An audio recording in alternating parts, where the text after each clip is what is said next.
스토킹의 피해자가 처음부터 이제 계획을 세웠던 것 같은데, 물론 스토킹이 잘한 건 아닙니다만 거기에 대한 대응 방법이 너무 극단적이었습니다. 일단 묶여 있어도 괜찮다면 집에 와도 된다라는 조건을 걸었는데, 그래도 좋아, 나는 좋아라고 갔거든요.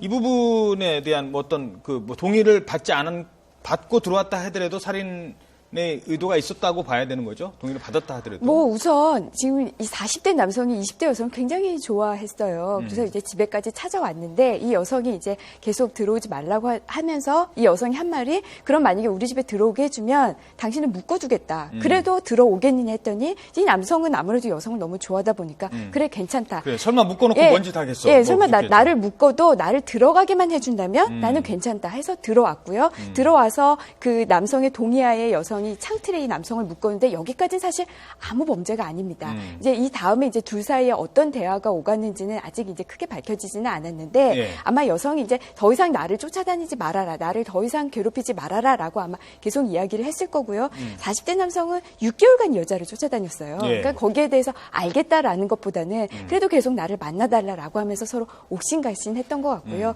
이 여성이 결국에는 이제 그 괴로움을 참지 못해서 좀 해서는 안 돼, 좀 흉기로 남성을 끔찍하게 살해하고 말았습니다.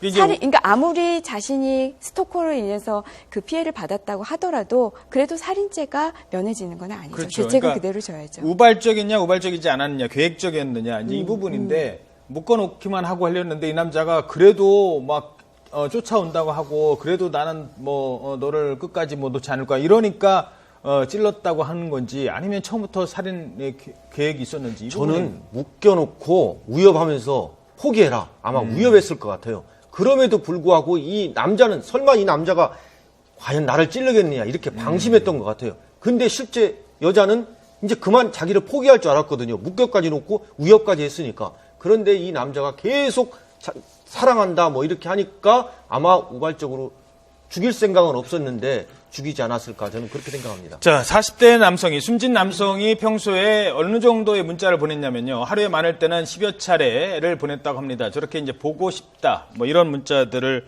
많이 보냈다고 합니다.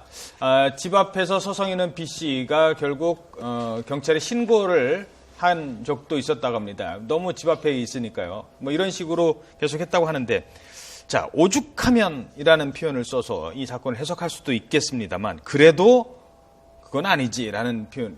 당연히 그래도 살인은 아니겠죠. 그러면 어떻게 대처를 해야 되는 겁니까? 우선 지금 이 남성분, 이 사망한 분이 한 그 행동을 보면은요, 그냥 전화 계속하고 문자로 만나달라, 보고 싶다, 사랑한다 이 정도예요. 그럼 이게 무슨 죄가 될까?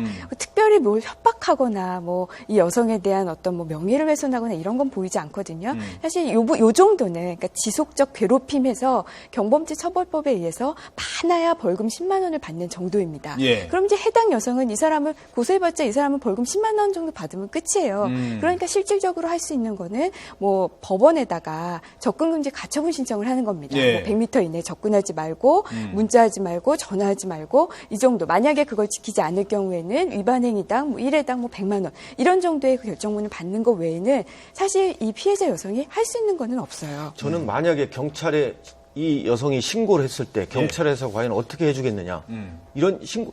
제가 만약 경찰관이라면은 이 남자 부릅니다. 이 남자 불러가지고 가지 마시오. 당신 문자 계속 보내면은 협박죄 내지는 처벌하겠다. 그리고 잘못하면은 당신 성폭력, 이것도 집요하게 자꾸 성적인 그런 게 나면은 성폭력 처벌법에 될 수 있다.